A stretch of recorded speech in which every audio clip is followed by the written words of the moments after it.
Ladies and gentlemen, Peter Race here from Fruit Park YouTube channel, and we're here this morning with David Hinchcliffee, former Deputy Mayor. Yes? Yeah, yep, very Mayor, former. of the Brisbane. Curious and want to hear more of what David says. You need to go off into the Jeff Masters playlist and then to the Ashley Cooper playlist. So we're here with David Hinchcliffee, and David has in front of him the second version of the Wendy Turnbull Green petition. Now, David, you've got a long experience in petitions, and I just wondered if you wanted to... Daphne Fancutt. I'm particularly delighted that at last we have a permanent memorial to Daphne. That sounds a bit odd, seeing she's still here.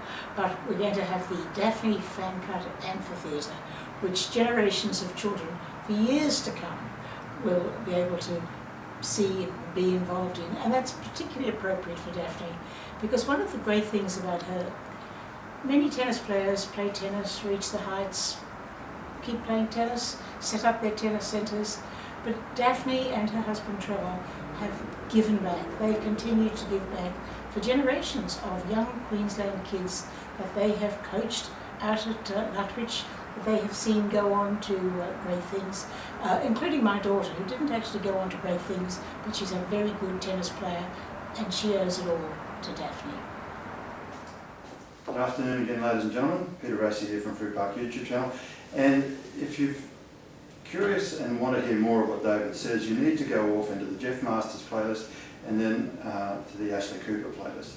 But in this particular interview, we're talking about Daphne Fancutt.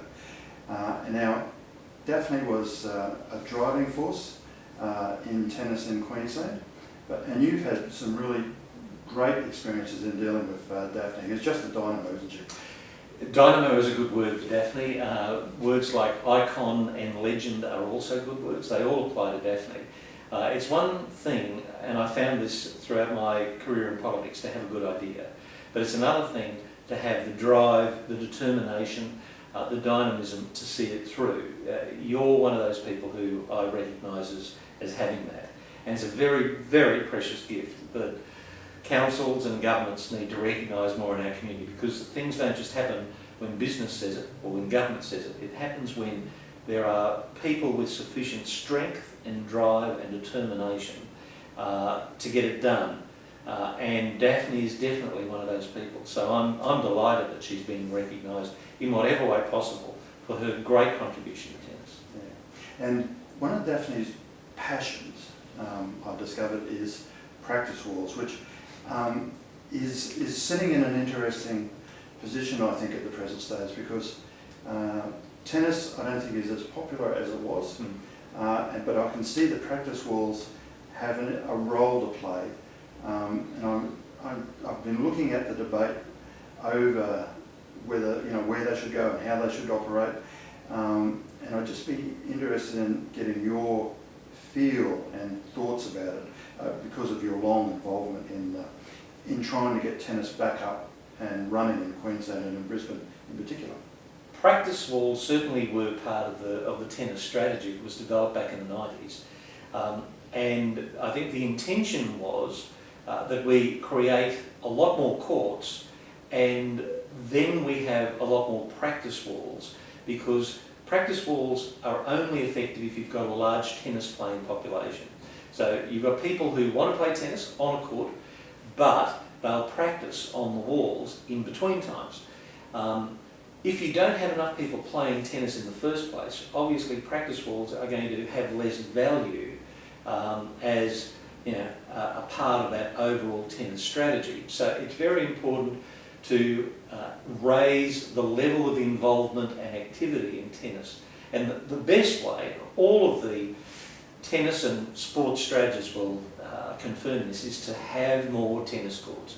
As people see more tennis courts available, and they've got to be accessible and available, not available at a very high price, but as they're more accessible, those practice walls will be a lot more useful. And I think one of the, when you were the councillor, you had an involvement, and I think, correct me if I'm wrong, but schools have now got a lot more tennis courts that are functioning and operational because of a program you introduced.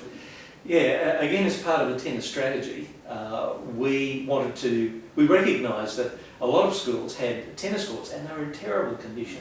The PMCs were putting money into other things and they didn't have a lazy $20,000, $30,000, $40,000 to fix the courts up, and some of these courts cost more than that.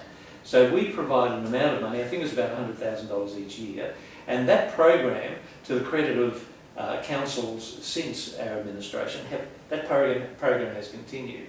And it's very important to use what space we have because, as you know, this city is running out of space. There are no more empty spaces left in Brisbane. All of the space in Brisbane is being utilised for one thing or another. So we have to get smarter now with where we put that sort of community-based sports facility. And everyone agrees that we've got to make better use of the thousands of hectares, or at least hundreds of hectares, in Brisbane that schools occupy. And I think we've been doing that at all levels, state and council, and in the community, making better use of those sports fields in the school grounds. Sadly though, I have noticed just in the last few years, as a result of that program to build school halls, that a couple of those school halls have been built in old school tennis courts. Yeah, So, or over basketball courts. the basketball courts as well. So, you have to keep the pressure up because just as there'll be someone advocating for tennis, there'll be someone advocating for something else. And it's all about compromise. It's a very sad thing that Brisbane, Queensland, Australia isn't up there where it used to be in terms of tennis rankings. And the only way we'll ever come back as a first-rate tennis country is to do the sort of thing that Daphne and Ashley and all the other people associated with that tennis strategy is suggesting, and that is build more courts and make them available for more people. And with that, David, we'll say adieu to this particular YouTube, and we'll be back with another one in a second. Game, set and match. Exactly.